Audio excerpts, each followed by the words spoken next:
Je vous inviterai, chers frères et sœurs, à vous mettre debout comme à l'accoutumée. Je m'en vais vous lire la parole de Dieu aujourd'hui, tirée du livre de 2 Samuel, chapitre 22, le verset 46. Nous allons lire seulement le verset 46 du livre de 2 Samuel, chapitre 22.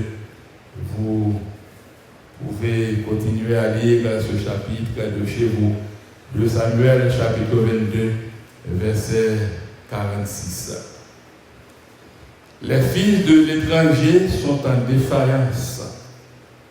Ils tremblent hors de leur forteresse. En créole, verset ça dit, yo perdu tout courage. Yo sorti côté yo te caché y a tremblé pour faire bois. Parole Seigneur. Merci notre chita. Prenons courage et louons Dieu. Prenons courage et louons Dieu. Chers frères et sœurs, le Seigneur m'a mandaté aujourd'hui pour vous dire de ne pas perdre courage. Et à travers la Bible, chers frères et sœurs, à plusieurs reprises, le Seigneur Jésus disait à ses disciples, prenez courage. C'était une interrogation. C'était, en quelque sorte, c'était une interrogation. Le Seigneur Jésus disait à ses disciples, prenez courage. Ce n'était pas une interrogation, mais il s'était exclamé, prenez courage. Et à chaque fois, chers frères et sœurs, que le Seigneur Jésus était prononcé parole ça, que les disciples prenez courage. Et à chaque fois qu'elle finit parole ça, les disciples prennent courage vraiment, et par la suite, bon miracle qui a accompli. Est-ce que l'Église comprend? À chaque fois que le Seigneur Jésus dit aux disciples, prenez courage. Et les disciples, sans hésiter, ils prennent courage, et par la suite, il y a un miracle qui a accompli. Et nous ne savons pas si le Seigneur est en train de passer quelque chose pour nous aujourd'hui. Et nous ne savons pas si le Seigneur est en train, en quelque sorte, de travailler d'une manière spéciale pour nous en tant qu'Église. Mais le Seigneur m'a demandé de vous dire aujourd'hui avec la Bible, amen, de ne pas décourager, de prendre courage et de continuer à le louer. Combien de monde perd du courage parfois? Il y a des gens qui ont un petit problème, ils ne peuvent pas louer encore, non?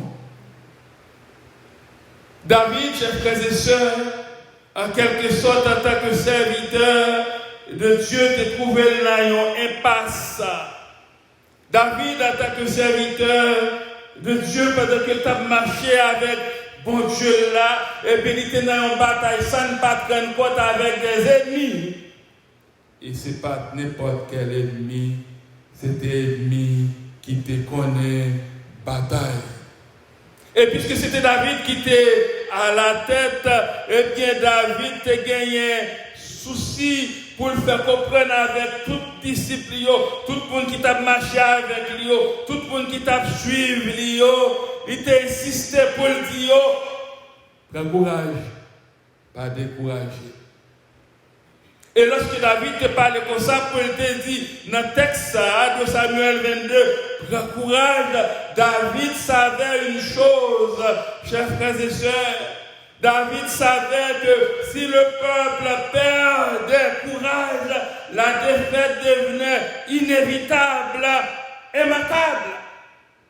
Et peut-être ça, oui, David a dit au courage. Les disciples perdent du courage, défaite la vie inévitable, la vie immanquable. Alors, constamment, David, c'était son droit, son devoir. Il exhortait ses soldats afin de les motiver en les exhortant. Les dit au même Jean, le Seigneur Jésus, te conduit avec mon que rencontre pour n'importe quel problème, prends courage. Il dit pas dans notre courage, le Seigneur a agi pour nous. Est-ce que l'Église voit ça veut dire? Quand nous prenons courage, le Seigneur continue à agir pour nous. Parce que nous ne sommes pas des laissés pour compte. Nous sommes des enfants du Seigneur. C'est le Seigneur qui a notre contrôle. Le Seigneur sait tout ce dont nous avons besoin en tant qu'Église. Le Seigneur est en train de passer et de travailler pour nous. Et le Seigneur fera tout ce qui est dans sa volonté pour son Église. Pourquoi devons-nous prendre courage? C'est la première question. Nous devons prendre courage, chers frères et sœurs. C'est parce qu'au quotidien, nous vivons beaucoup de contrariétés qui nous affectent et qui finissent par nous décourager. C'est ça qui doit faire nous prendre courage, parce que chaque jour, nous vivons, eh bien, un pile bagaille qui dérange nous, qui est tendance à affecter nous, et finalement, bagaille ça, si nous laissons nous intimider par nous-mêmes, nous tombons dans le découragement. Et bagaille ça, frère Maxime, il arrive même lorsque nous travaillons dans l'œuvre du Seigneur, dans notre marche avec le Seigneur. Mais en baissant les bras, nous faisons plutôt le jeu de l'ennemi qui nous environne. Vous savez qu'est-ce que l'ennemi attend de nous? L'ennemi attend que nous tombions. L'ennemi attend notre échec. L'ennemi attend défaillance nous.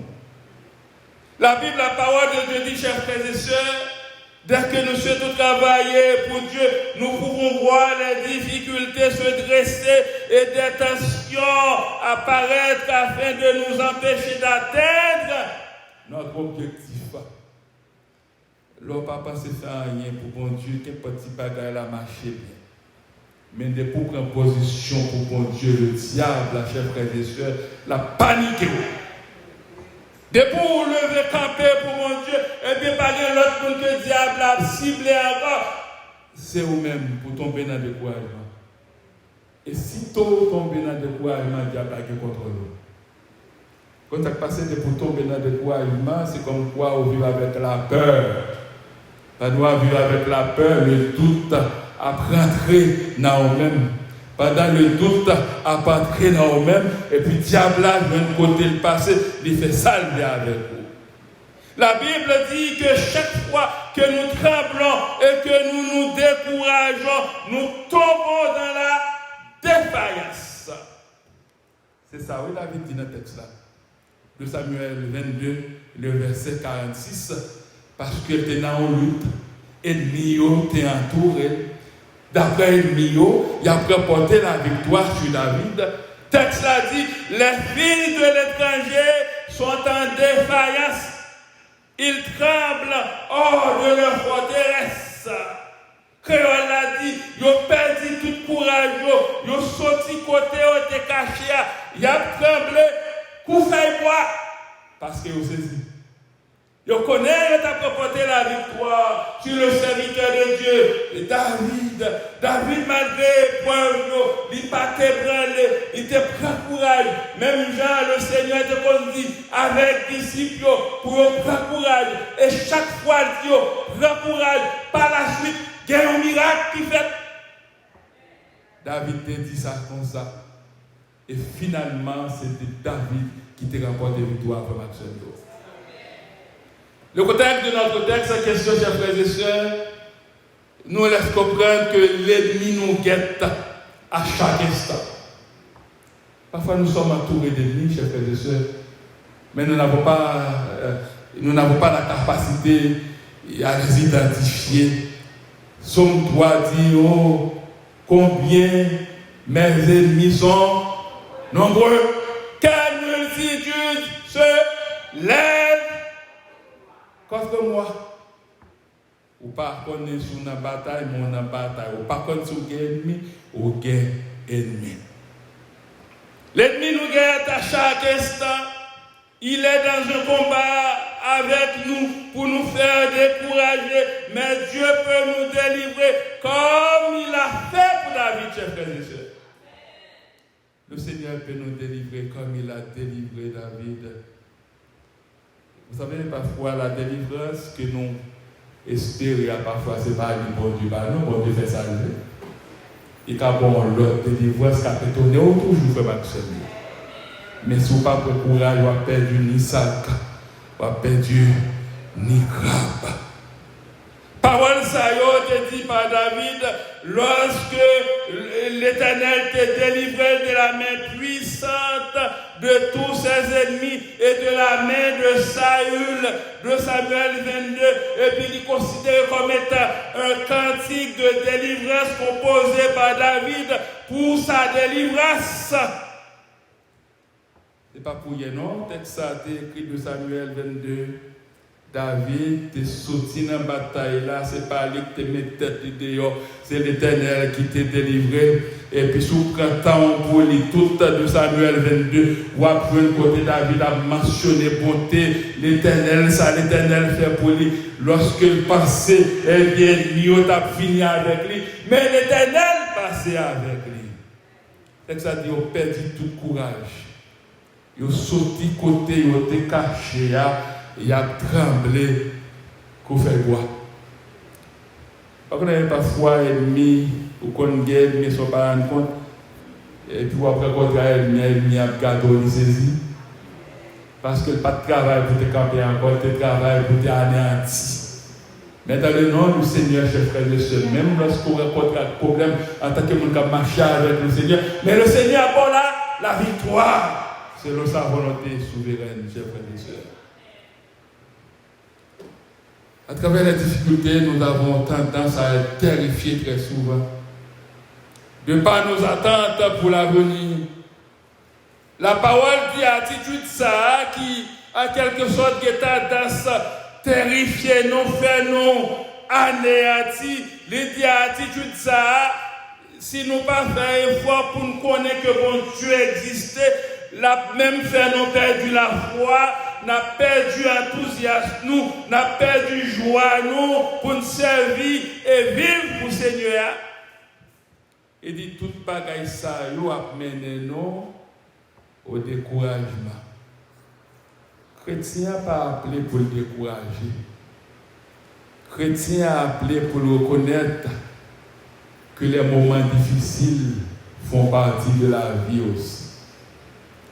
Vie à faire c'est un ensemble lié.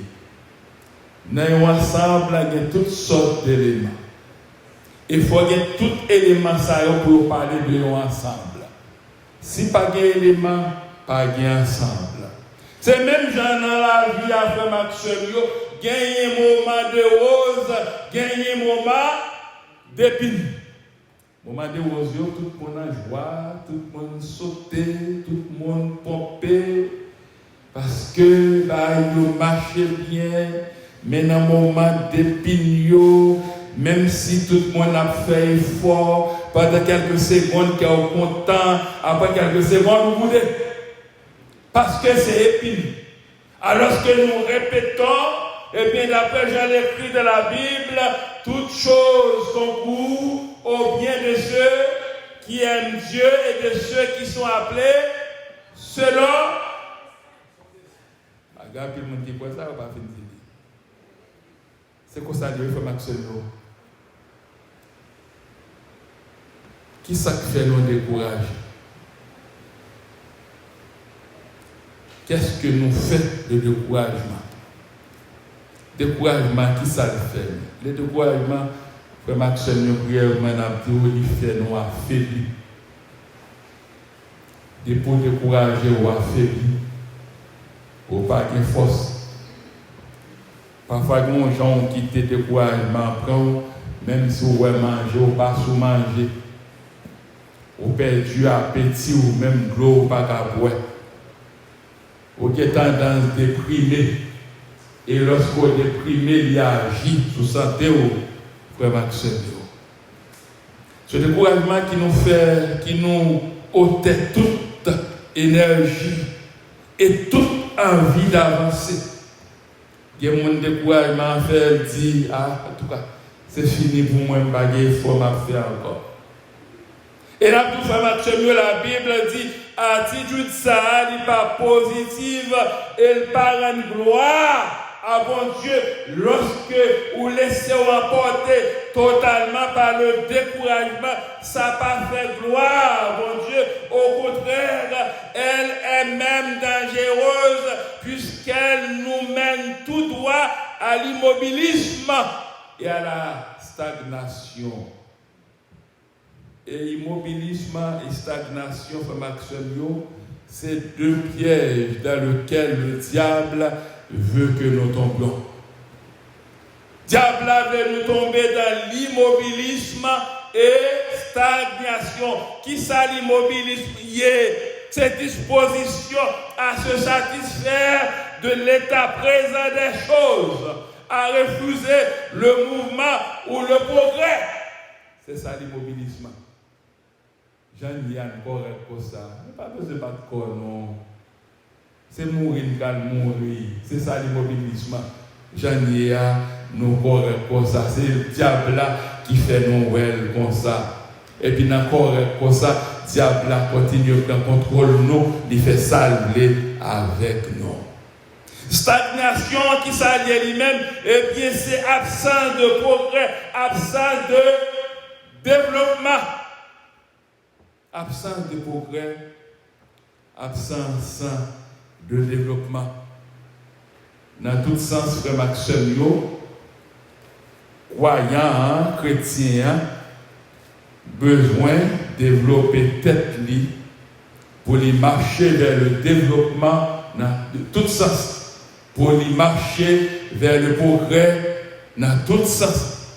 Croyant, pas de rester dans l'immobilisme, mais croyant en quelque sorte, quand on croyant arrêter dans l'immobilisme, c'est comme quoi il était comme un croyant qui est statique, mais croyant pas de statique, mais croyant de un croyant qui est dynamique. Chaque jour à adorer ou adorer plus bien. C'est ça, oui, frère Maxime. Chaque jour à louer ou louer plus bien. Chaque tête passée au plus engouement pour servir mon Dieu. C'est ça le progrès, frère Maxime. Mais ce n'est pas ça, diable a voulu. Ça, diable a voulu, l'immobilisme.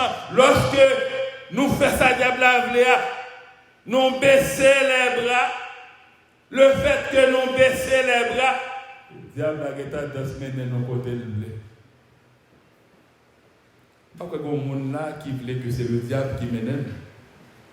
Tout le monde a voulu que le Seigneur les conduise.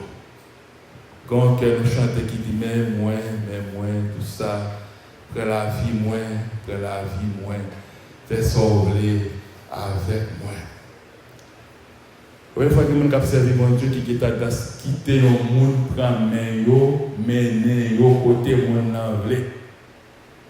Au lieu de quitter le Seigneur, prend main et fait route avec eux. Ce n'est pas un croyant qui doit anéantir, mais c'est le diable qui doit anéantir, chers frères et sœurs. En principe, le diable ne devrait pas nous terrasser. Le diable ne devrait pas nous mettre à plat, car c'est l'Éternel qui est Dieu. C'est lui qui nous a pris bien bas et peut monter avec les chers frères et sœurs. Qui est-ce qui te prend bien bas quand on est là? Ce n'est pas le diable, non, c'est l'Éternel qui te prend bien bas. Puisque c'est lui qui te prend bien bas, il fait route avec vous. C'est lui-même qui est capable d'aller côté avec vous, chers frères et sœurs. Quittez l'Éternel maintenant, quittez le Seigneur maintenant. Oui, parfois, problème est capable de paraître, difficulté est capable de paraître, mais on a tout par le Seigneur. Seigneur est capable d'assister nous. Seigneur a fait tout ça qui n'a volonté pour nous remarquer. Être chrétien, chers frères et sœurs, c'est vivre quelque chose que le monde ne connaît pas. Être chrétien. C'est vivre quelque chose que le monde ne connaît pas. Quel secret nous gagnons avec Maître Noir. Moi, je n'ai pas de secret ça. Moi, je n'ai pas la tête seulement. Mais nous-mêmes, nous croyons dans le Seigneur qui fait grâce. La vie avec Dieu, chers frères et sœurs, est une aventure. Et c'est un privilège que de pouvoir y prendre part. C'est une aventure, c'est un privilège pour une aventure ça. Mais la vie avec Dieu n'est pas de tout repos. Nous avons l'église bien entendu ça.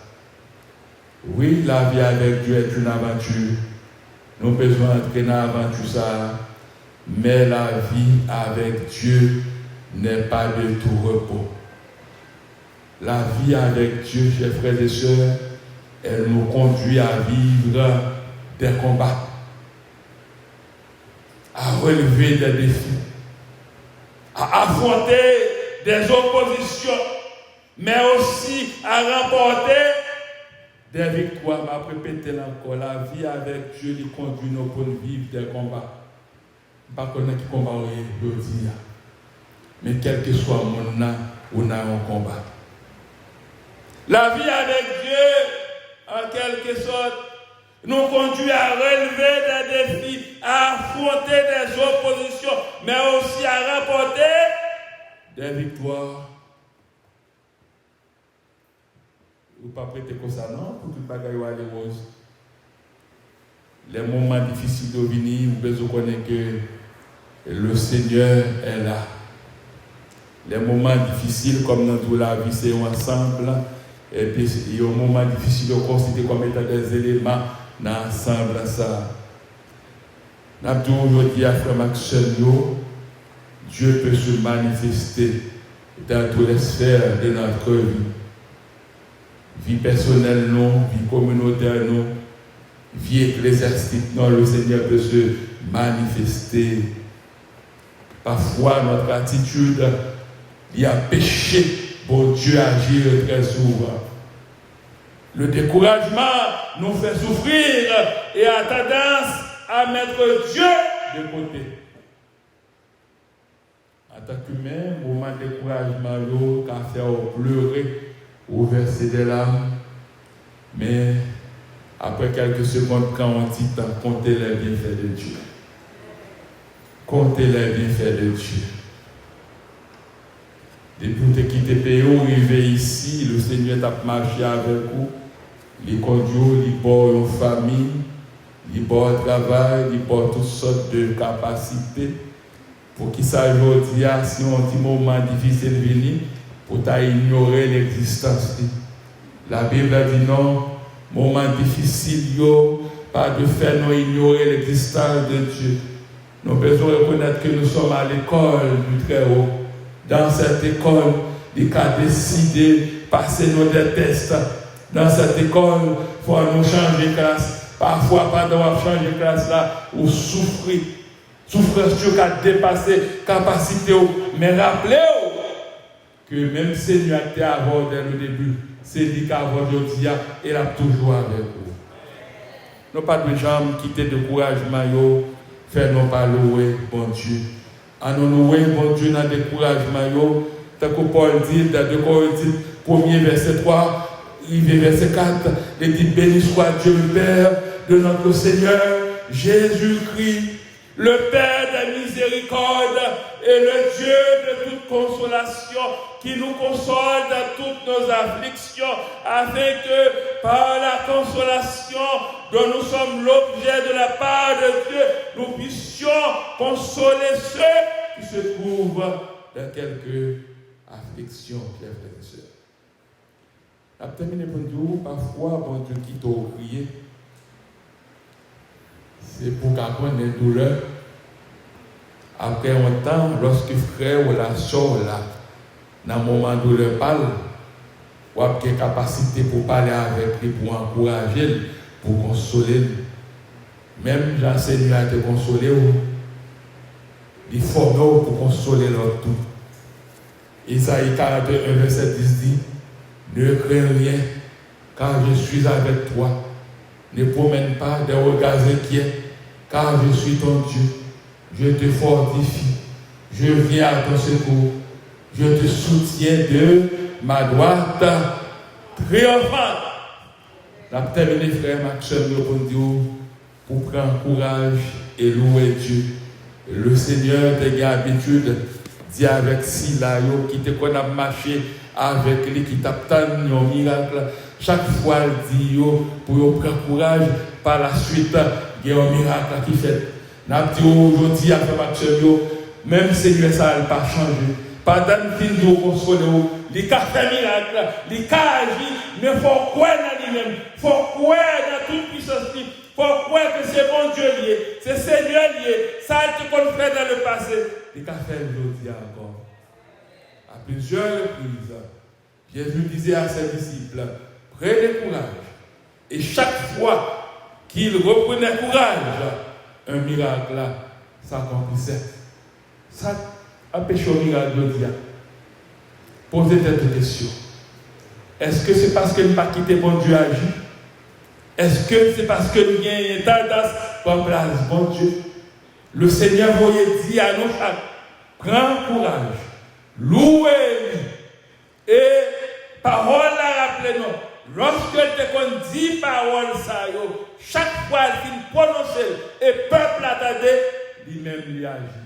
Le Seigneur est capable d'agir. Ayez foi à lui seul.